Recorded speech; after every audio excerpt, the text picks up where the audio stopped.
നമസ്കാരം. പുതിയൊരു വീഡിയോയിലേക്ക് സ്വാഗതം.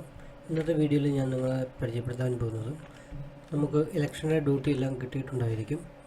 അങ്ങനെ കിട്ടിയവർക്ക് വേണ്ടിയുള്ളൊരു വീഡിയോ ആണ്. ഡ്യൂട്ടി കിട്ടിയവരൊക്കെ എങ്ങനെ ഫോട്ടോ അപ്ലോഡ് ചെയ്യാമെന്നും അതുപോലെ തന്നെ എങ്ങനെ അവർക്ക് ഡ്യൂട്ടി സർട്ടിഫിക്കറ്റ് പങ്കെടുത്ത ട്രെയിനിങ്ങുകളിലെ ഡ്യൂട്ടി സർട്ടിഫിക്കറ്റുകൾ ഡൗൺലോഡ് ചെയ്യാമെന്നുമാണ് ഈ വീഡിയോയിൽ പരിചയപ്പെടുത്താൻ പോകുന്നത്. അതിനായിട്ട് നമുക്ക് ആദ്യം തന്നെ order.ceo.kerala.gov.in എന്ന് പറയുന്ന സൈറ്റിൽ തന്നെ കയറുക. അതിനുശേഷം നമുക്ക് യൂസർ നെയിം നമ്മുടെ മൊബൈൽ നമ്പർ തന്നെയായിരിക്കും. യൂസർ നെയിമും പാസ്വേഡ് എന്താണോ അതും കൊടുത്ത് നമുക്ക് ക്യാപ്ചയും കൂടെയും കൊടുത്ത് മുന്നോട്ട് പോകാവുന്നതാണ്. ഈ പാസ്വേഡ് മറന്നു പോയിട്ടുണ്ട് എങ്കിൽ താഴെ ഫോർഗോട്ട് പാസ്വേഡ് എന്ന് പറയുന്ന ലിങ്ക് ഉണ്ട്, അതിലൂടെയും ട്രൈ ചെയ്യാവുന്നതാണ്. ഞാനിപ്പോൾ ലോഗിൻ ചെയ്യുകയാണ്.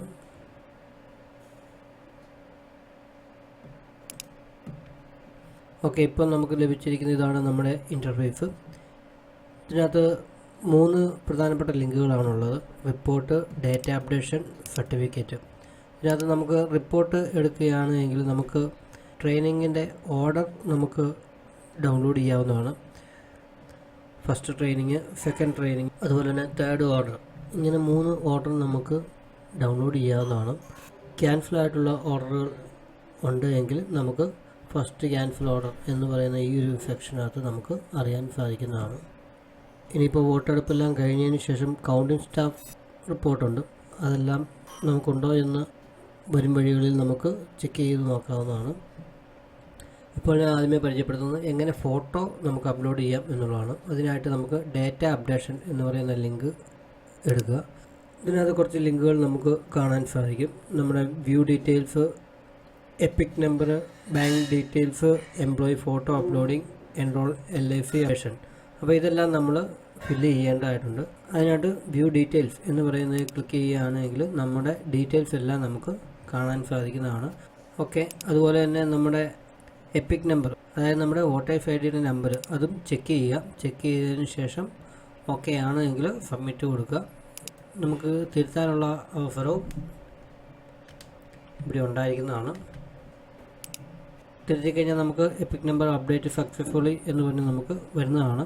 അതുപോലെ തന്നെ ബാങ്ക് ഡീറ്റെയിൽസും ഇതേ രീതിയിൽ തന്നെ നമുക്ക് സബ്മിറ്റ് ചെയ്യാവുന്നതാണ്. ഇനിയിപ്പോൾ നമുക്ക് എംപ്ലോയി ഫോട്ടോ അപ്ലോഡിംഗ് ആണ്. അത് 4ാമത്തെ ലിങ്കിൽ കിടപ്പുണ്ട്.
അടുത്തതായി എംപ്ലോയി ഫോട്ടോ അപ്ലോഡിംഗ് ആണ്. അത് ആ ലിങ്കിൽ ക്ലിക്ക് ചെയ്യുക. ക്ലിക്ക് ചെയ്ത് കഴിയുമ്പോഴത്തേക്കും നമുക്ക് ഓൾറെഡി ഞാൻ ഇവിടെ ഫോട്ടോ ആഡ് ചെയ്തിട്ടുണ്ട്. ആഡ് ചെയ്യാത്തതാണ് എങ്കിൽ ഇവിടെ അപ്ലോഡ് എന്ന് പറയുന്ന ഒരു ഓപ്ഷൻ കാണുന്നതാണ്.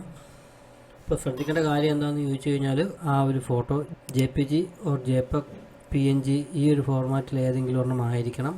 അതുപോലെ തന്നെ 100 KB കൂടാൻ പാടില്ല. അങ്ങനെയുള്ള കാര്യങ്ങൾ മാത്രം ശ്രദ്ധിച്ചാൽ മതി.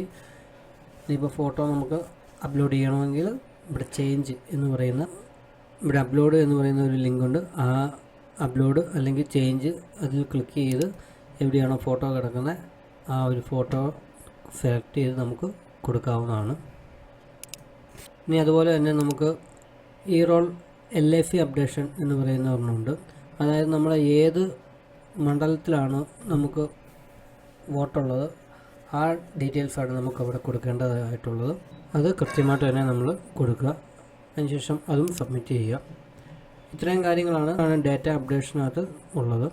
ഇനി നമുക്ക് ഉള്ളത് സർട്ടിഫിക്കറ്റ് എങ്ങനെ നമുക്ക് ഡൗൺലോഡ് ചെയ്യാമെന്നുള്ളതാണ്. അതിനായിട്ട് മൂന്നാമത്തെ ലിങ്കിൽ സർട്ടിഫിക്കറ്റ് എന്ന് പറയുന്നത് ക്ലിക്ക് ചെയ്യുക. നമുക്ക് അവൈലബിൾ ആയിട്ടുള്ള എല്ലാ സർട്ടിഫിക്കറ്റുകളും കിടപ്പുണ്ട്. നമുക്ക് ഫസ്റ്റ് ട്രെയിനിങ് സർട്ടിഫിക്കറ്റാണ് വേണ്ടതെങ്കിൽ അത് ക്ലിക്ക് ചെയ്യുക. ക്ലിക്ക് ചെയ്യുമ്പോഴത്തേക്കും നമുക്കിവിടെ ഡൗൺലോഡായി വരുന്നത് കാണാം. അതുപോലെ സെക്കൻഡ് ട്രെയിനിങ്, അതിനുശേഷം election duty certificate, MO training certificate, ഇതെല്ലാം നമുക്ക് ഈ ഒരു സൈറ്റിൽ നിന്ന് തന്നെ നമുക്ക് ഡൗൺലോഡ് ചെയ്യാവുന്നതാണ്. എല്ലാ കാര്യങ്ങളും എല്ലാവർക്കും വ്യക്തമായി എന്ന് കരുതുന്നു. എന്തെങ്കിലും സംശയമുണ്ടോ എങ്കിൽ മെസ്സേജായിട്ട് ചോദിക്കാവുന്നതാണ്.